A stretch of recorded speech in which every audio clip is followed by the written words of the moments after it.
Tuhan firman-Mu ajaib, kekal meski gunung menghilang.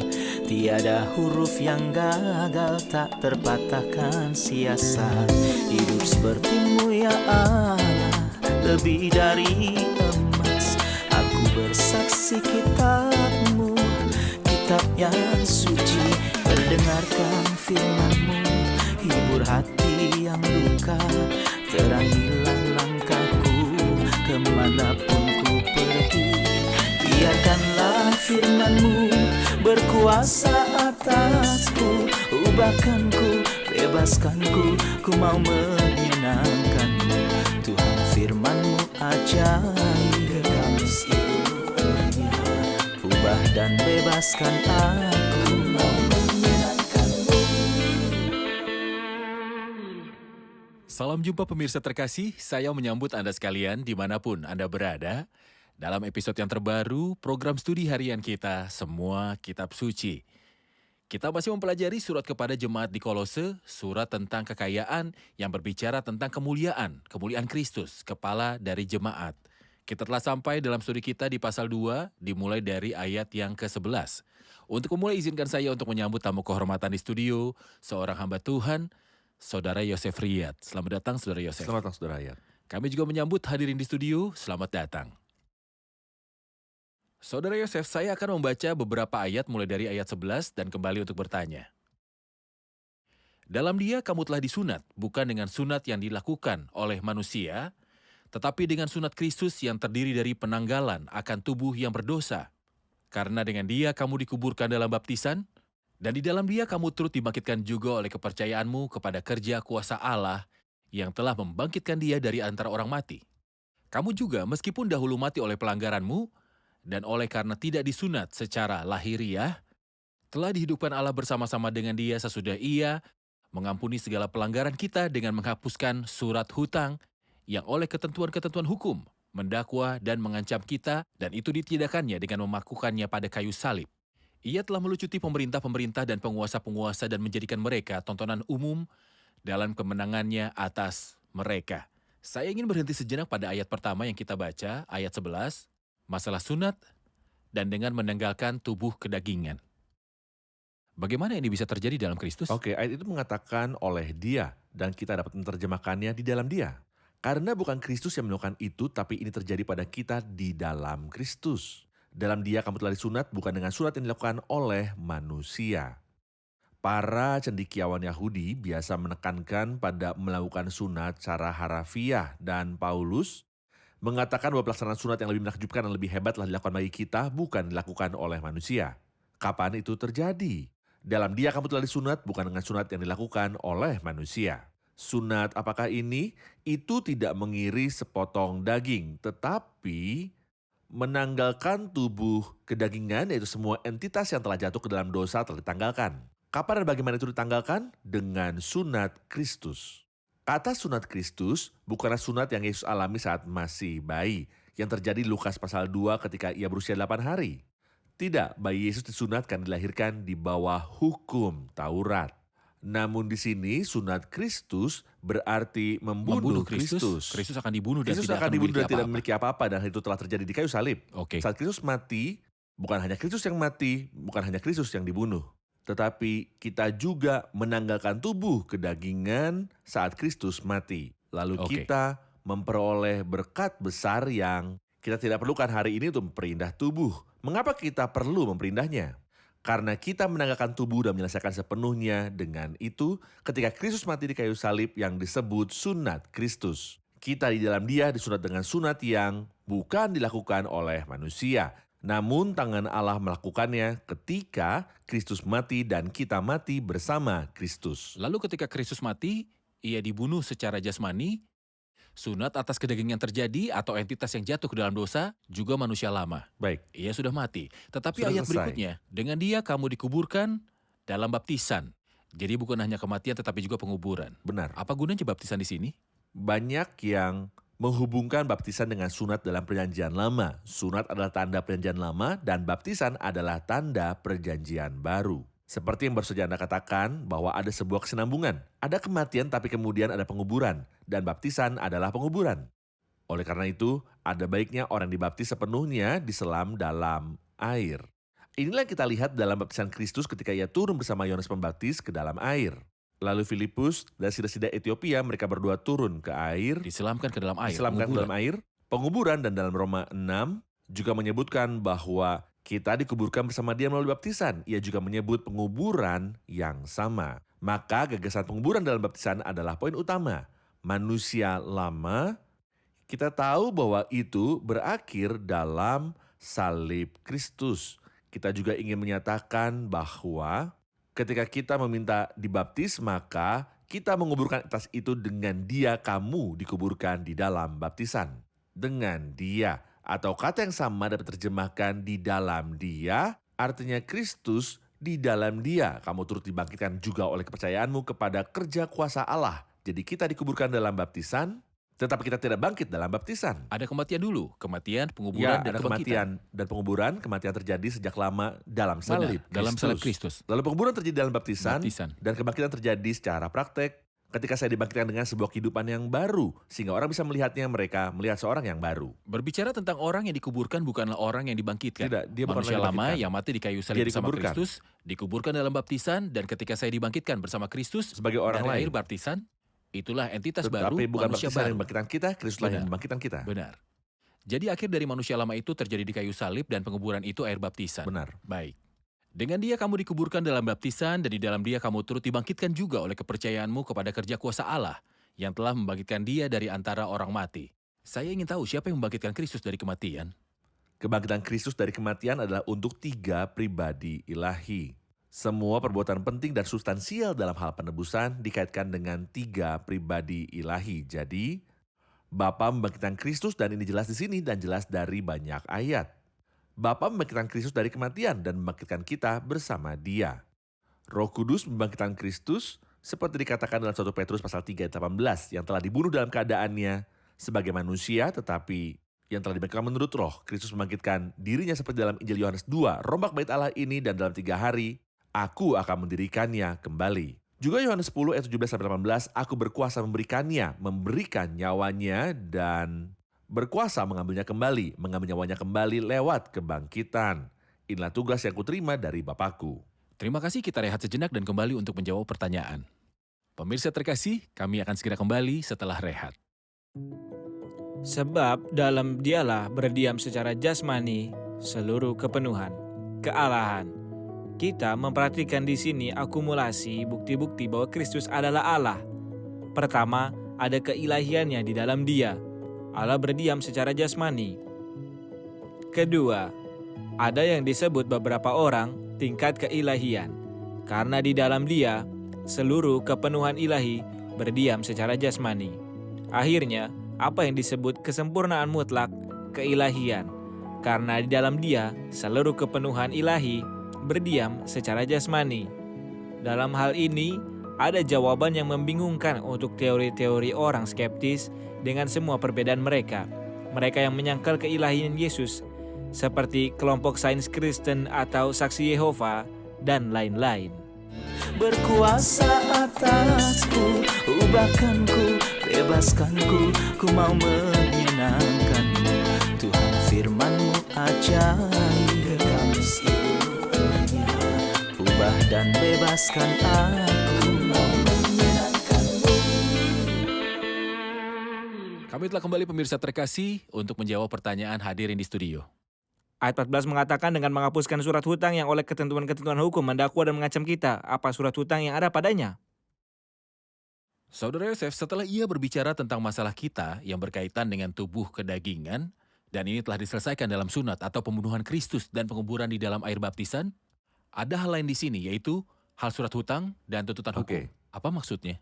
Untuk menjelaskan ayat 14, izinkan saya mengambil ayat 13 juga. Kamu juga meskipun dahulu mati, dengan menghapuskan surat hutang yang mengancam kita. Jelas bahwa ia berkata di sini kamu dan kita. Apa perbedaan antara kamu dan kita? Kamu dalam ayat 13, Orang kamu non-Yahudi. orang Yahudi. Dan siapakah kita? Orang Yahudi. Orang Yahudi. Lalu kamu mati dalam dosa-dosa, kamu orang-orang non-Yahudi dan orang yang tidak bersunat jasmani. Jadi segala perbuatanmu adalah dosa dan keadaanmu tidak bersunat. Jauh dari Tuhan, kamu tidak memiliki hubungan. Tidak mendapat bagian dalam ketentuan yang dijanjikan, tanpa pengharapan dan tanpa Allah dalam dunia. Inilah keadaan bangsa-bangsa non-Yahudi. Tetapi apa yang Kristus lakukan atau apa yang Allah lakukan non-Yahudi? Allah menghidupkan kamu bersama Kristus. Setelah mengampuni semua pelanggaranmu. Ini untuk bangsa-bangsa non-Yahudi. Namun bagi orang-orang Yahudi, mereka memiliki masalah lain. Surat hutang apa yang menentang mereka? Ketika mereka berkata kepada Musa dalam Keluaran 19, segala yang difirmankan Tuhan akan kami lakukan. Dan mereka mengulanginya tidak sekali atau 2 kali, 3 kali. Jadi itu telah menjadi materai rangkap 3 sewaktu mereka mengatakan mereka akan melakukan semua yang telah Tuhan firmankan. Ini adalah surat hutang yang menentang mereka. Bagaimana mereka bisa menyingkirkan semua surat hutang itu? Perkataan mereka dicatat dan mereka mengatakan bahwa mereka berkomitmen pada apa yang Tuhan katakan. Lalu mereka tidak dapat berkomitmen pada apapun. Dan sebelum hukum Taurat diberikan, mereka telah melanggar 3 perintah pertama yang sangat penting. Mereka melanggarnya. Lalu apa? Penawarnya ada di dalam salib Kristus. Dengan menghapuskan semua surat hutang yang oleh ketentuan-ketentuan hukum mendakwa dan mengancam kita. Dengan melakukannya pada kayu salib. Dikatakan bahwa ketika seseorang berhutang, misalnya saya memiliki surat hutang untuk menagihnya, jika Anda membayar uang dalam surat hutang itu, Anda akan mengambil surat itu dari saya, lalu pergi ke pusat kota dan memaku surat hutang itu. Sehingga seluruh kota akan tahu bahwa Anda sudah melunasi hutang itu, jadi tidak akan ada surat hutang. Allah di sini mengambil surat hutang yang menentang orang-orang Yahudi. Ia telah menyingkirkannya, memakukannya di kayu salib.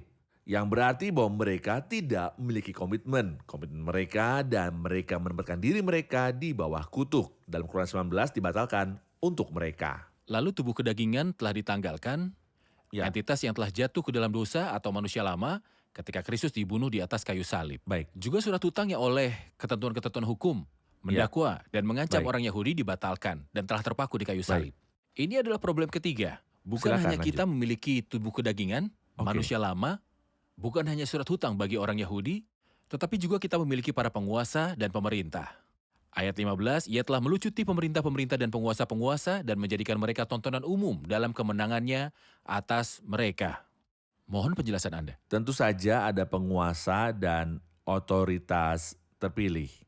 Maksud saya, malaikat pilihan, tapi ia tidak bicara tentang mereka di sini, tapi ia bicara tentang malaikat jahat, mereka yang mengikuti iblis. Mereka juga memberi kita kesulitan karena mereka tahu memegang surat hutang dosa terhadap kita. Karena mereka tahu dosa-dosa yang saya lakukan. Mereka pergi melaporkannya di hadapan tahta Allah. Allah yang benar. Lalu bagaimana Allah yang benar bisa mengampuni saya? Sebenarnya, tidak ada cara untuk mengampuni saya. Ketika Kristus mati menggantikan saya, kematian diperhitungkan bagi saya. Ia melucuti para penguasa dan otoritas dari milik mereka yang paling berharga. Apa yang paling berharga yang mereka miliki? Tuduhan mereka terhadap saya. Mereka biasa membuat dakwaan terhadap saya dan mereka benar ketika Kristus mati menggantikan saya. Yang melucuti mereka dari hal ini, apa maumu? Yusuf harus mati. Oke, Yusuf telah meninggal 2000 tahun yang lalu ketika aku mati menggantikannya. Jadi ia melucuti para penguasa. Siapapun yang memandang kayu salib hanya dengan mata manusia, ia akan menemukan bahwa para pemerintah dan penguasa melucuti Kristus. Dan mereka menggantung dia dengan telanjang dan ia menjadi tontonan semua orang. Namun nyatanya siapapun yang melihat dengan mata iman akan tahu bahwa para pemerintah dan penguasa adalah mereka yang dilucuti dan milik mereka yang paling berharga ketika Kristus mati di kayu salib.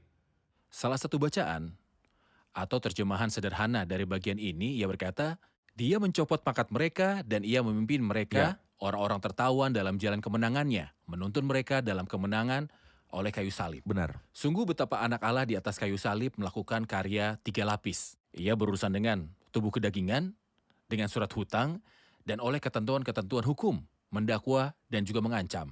Orang berpikir bahwa salib Kristus adalah akhir dari Kristus. Kekalahan. Kita dapati dengan karya yang sama ini. Seakan ia mengenai bukan satu burung, atau 2 atau 3, Berjuta-juta burung. berjuta-juta burung. Benar. Ayat 16, karena itu janganlah kamu biarkan orang menghukum kamu mengenai makanan dan minuman, atau mengenai hari raya, bulan baru, ataupun hari sabat. Semuanya ini hanyalah bayangan dari apa yang harus datang, sedang wujudnya ialah Kristus. Mari kita berhenti sejenak di peringatan ini. Mari kita berhenti sejenak. Sebelum ini ia telah berkata dalam ayat 8, hati-hatilah supaya jangan ada yang menawan kamu dengan filsafatnya yang kosong. Dan kita tahu di sini adalah peringatan terhadap filsafat Yunani. Namun ada masalah lain, segala peraturan Yahudi yang ia bicarakan di sini, ia bicara tentang rahasia-rahasia timur dalam ayat yang ke-18. Apa saja aturan Yahudi? Ia berkata, karena itu janganlah kamu biarkan orang menghukum kamu mengenai makanan minuman. Kita tahu bahwa ada penekanan besar dalam perjanjian lama tentang apa yang boleh dimakan dan tidak. Ada seluruh pasal pada Imamat 11. 11 yang berbicara tentang hal itu. Masalah ini sangat penting bagi orang-orang Yahudi. Lalu sayangnya pemikiran Yahudi ini dipindahkan ke agama Kristen. Apa yang akan kamu makan, apa yang tidak akan kamu makan, dan pada jam berapa. Lalu orang-orang menghakimi kita, apa yang kita makan dan tidak makan, lalu kapan. Karena itu janganlah kamu biarkan orang-orang menghukum kamu mengenai makanan dan minuman. Atau mengenai hari raya, bulan baru, ataupun hari sabat, festival ini, tahunan, bulan-bulanan, sabat, mingguan. Sayangnya praktik-praktik ini berpindah dari Yudaisme ke Kristen. Rasul Paulus di sini memperingatkan dari hal itu. Mengapa dia memperingatkan? Ia berkata semuanya ini hanyalah bayangan dari apa yang harus datang. Sedangkan wujudnya ialah Kristus. Bayangkan, hal-hal ini adalah bayangan. Tapi bayangan itu Karena selalu pena memiliki ini tubuh. ada asalnya. Maksudku aku bisa melihat bayangan pena.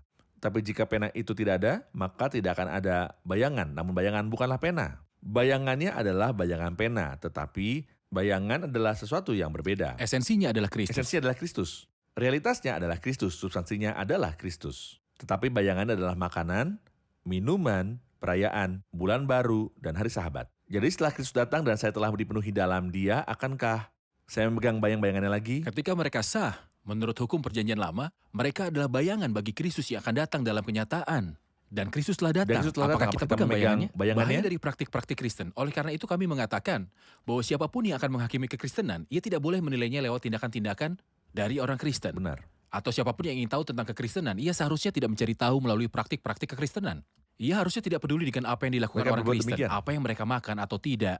Mereka melakukan ini dan tidak. Barang siapa yang ingin mengetahui kekristenan dalam Alkitab. Benar. Kekristenan tanpa tambahan apapun yang ditambahkan oleh tangan manusia.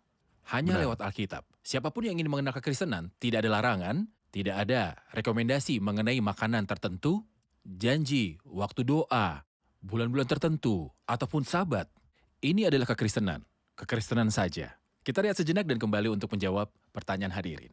Pemirsa terkasih, kami akan segera kembali setelah rehat. Ubahkanku, bebaskanku, ku mau menyenangkanmu. Tuhan firman-Mu ajaib, kekal seluruhnya. Ubah dan bebaskan aku, mau menyenangkanmu. Kami telah kembali pemirsa terkasih untuk menjawab pertanyaan dari hadirin di studio. Ayat 18. Janganlah kamu biarkan kemenanganmu digagalkan oleh orang yang pura-pura merendahkan diri dan beribadah kepada malaikat, serta berkanjang pada penglihatan-penglihatan dan tanpa alasan membesar-besarkan diri oleh pikirannya yang duniawi. Kami ingin sebuah penjelasan untuk ayat yang ini. Mohon penjelasan Anda, Saudara Yosef. Ya, inilah ketiga kalinya Rasul Paulus memperingatkan. Sebelum itu dalam ayat 8 dan 16 ia berkata, hati-hatilah supaya jangan ada yang menawan kamu, karena itu janganlah kamu biarkan orang menghukum kamu. Ketiga kali, janganlah kamu biarkan kemenangan digagalkan dari memperoleh hadiah di akhir pertandingan. Janganlah kamu biarkan kemenanganmu digagalkan oleh orang pura-pura merendahkan diri atau asketisme. Lalu apa yang salah dengan asketisme? Sesudah itu ketika kita sudah sampai di ayat yang ke-23, ia berkata nampaknya penuh hikmat dengan ibadah buatan sendiri seperti merendahkan diri atau asketisme. Lalu apa yang salah dengan asketisme? Tidak, asketisme di sini bukan asketisme yang sebenarnya, hanya tampaknya saja. Sebuah gambaran. Bentukan sikap merendahkan diri yang dibuat-buat. Jadi apakah karena saya mentaati Allah? Dan karena saya mentaati Allah misalnya, apakah saya bisa mengatakan bahwa saya sudah diselamatkan? Apakah ini kesombongan? Beberapa orang berkata, iya jika Anda mengatakan bahwa saya diselamatkan ini adalah kesombongan. Anda lebih mengatakan, saya tidak tahu. Haruskah saya memasukkan Allah untuk menjadi rendah hati? Jadi ketika Tuhan berkata, sebab pemberitaan tentang salib memang adalah kebodohan bagi mereka yang akan binasa, tetapi bagi kita yang diselamatkan pemberitaan itu adalah kekuatan Allah. Ketika Kristus berkata kepada perempuan berdosa, imanmu telah menyelamatkan engkau, pergilah dengan selamat. Jika seorang bertanya kepadanya, Nona apakah Anda sudah diselamatkan atau belum? Apakah dia akan menjawab, belum. Saya tidak tahu apakah saya sudah diselamatkan atau belum. Mengapa? Karena Kristus berkata bahwa Anda sudah diselamatkan.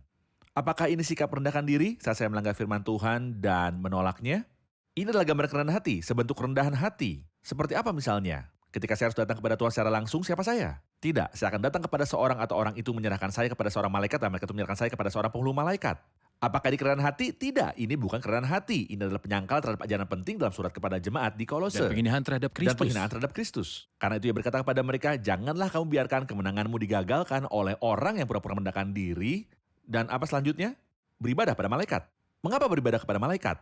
Karena bukan posisi saya untuk menyembah Tuhan. Saya menyembah malaikat, dan kemudian malaikat itu akan menyampaikan penyembahan itu dan menyembah Allah. Tetapi saya ini adalah pura-pura merendahkan diri yang tidak akan berhasil, yang menghina Tuhan.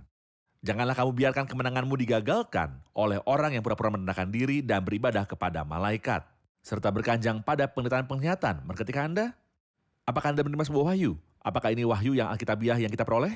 Lalu apakah Anda mengarang-arang dari pikiranmu? Ya, orang mengarang-arang dari pikiran mereka sendiri. Berkanjang, bersikeras melanjutkan secara rinci pada penglihatan-penglihatan dan tanpa alasan membesar-besarkan diri. Jadi ia sedang membicarakan tentang kerendahan hati dan kemudian ia berkata, tanpa alasan membesar-besarkan diri, kerendahan hati itu palsu. Namun faktanya adalah tanpa alasan membesar-besarkan diri oleh pikirannya yang duniawi. Mereka yang berada di kolam Bethesda sebelumnya terbiasa mengharapkan seorang malaikat untuk menggoncangkan airnya. Ya. Mereka menaruh harapan dalam malaikat. Ya. Anak Allah datang yang dapat manfaat satu orang. Ia menerima firman dari anak Allah dan mereka masih berharap pada malaikat. Mungkin mereka mati sementara mereka masih di kolam. Benar. Menurut saya itu aneh. Apakah surat kepada jemaat Kolose tersedia bagi mereka yang menyembah malaikat sampai sekarang? Maksud saya gereja-gereja yang mengajarkan untuk menyembah malaikat. Apakah mereka memiliki Alkitab yang sama yang seperti kita miliki? Yang ada surat Kolosenya? Jika mereka Apakah mereka membacanya, tidak membukanya? mereka akan memahaminya. Apakah mereka percaya tunduk padanya? Ini pertanyaannya, apakah Anda memiliki Alkitab? Ini sangat penting. Namun apakah Anda membukanya atau Anda hanya menganggapnya sebagai sebuah berkat saat menerimanya atau menaruhnya di bawah bantal untuk mengusir mimpi buruk? Apakah Anda membacanya dan mentaatinya? Apakah Anda memahami dan Bila tersingkap mematuhinya? firman-Mu memberi terang, Benar. memberi pengertian kepada orang bodoh.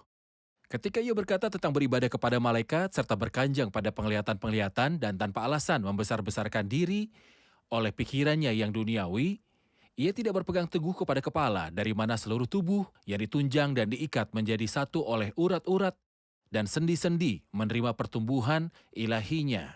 Ia menunjuk pada kepala di sini, lalu mengatakan beberapa deskripsi yang dilakukan kepala pada tubuh. Mohon jelaskan. Mengapa? Ia mengingatkan kita lagi bahwa Kristus adalah kepala. Karena ia mengatakan sebelumnya bahwa dia adalah kepala dari setiap penguasa dan otoritas. Dia adalah kepala dari semua malaikat.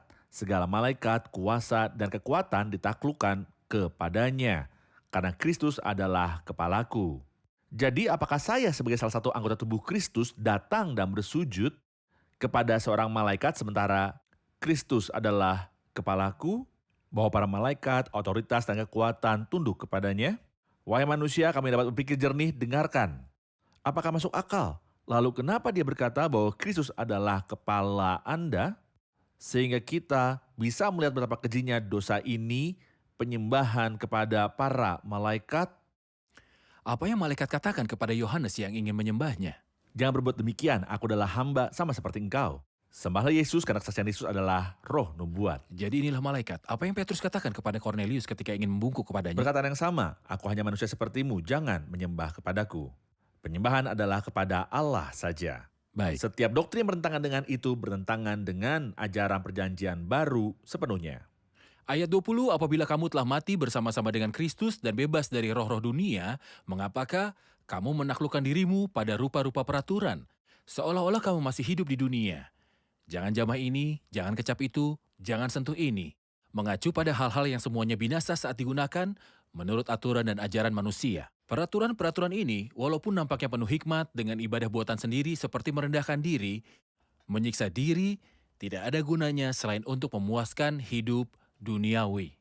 Setelah ia mengatakan bahwa kita telah mati bersama Kristus, ia mencela bagaimana kita mau memiliki penguasa lain, otoritas lain, untuk kita tunduk kepadanya. Dan ia berbicara tentang beberapa hal. Mohon beritahu kami tentang ini.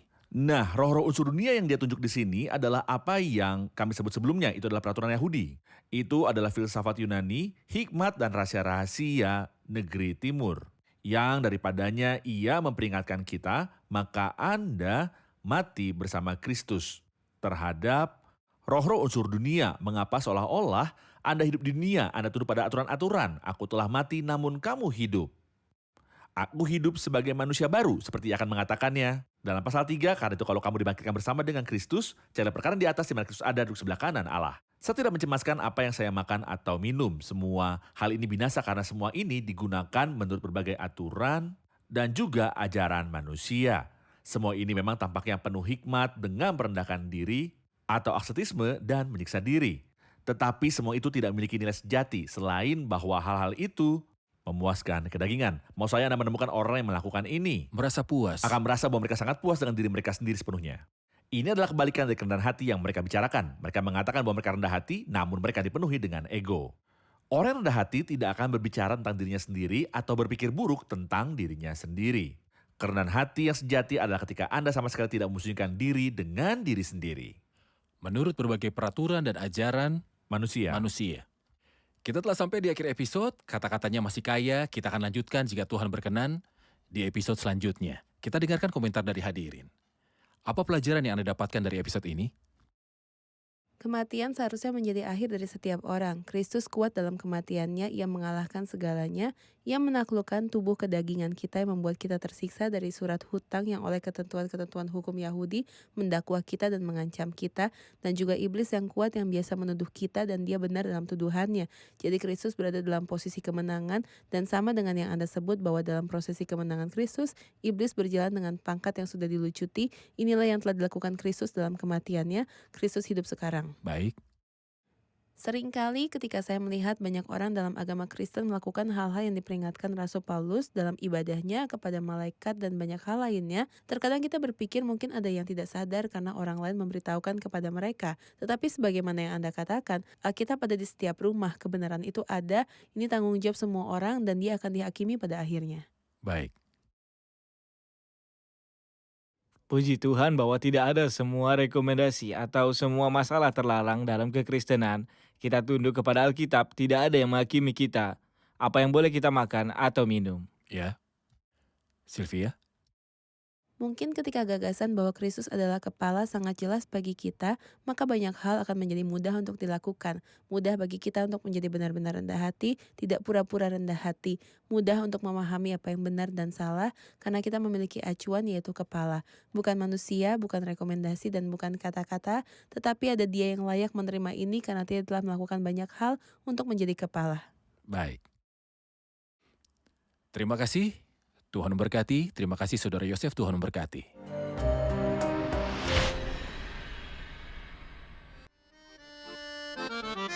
كنت في الماضي أثيم أعيش مع الأشرار مشيت في طريق أليم وشربت أنا المرار وقابلني يسوع محبوبي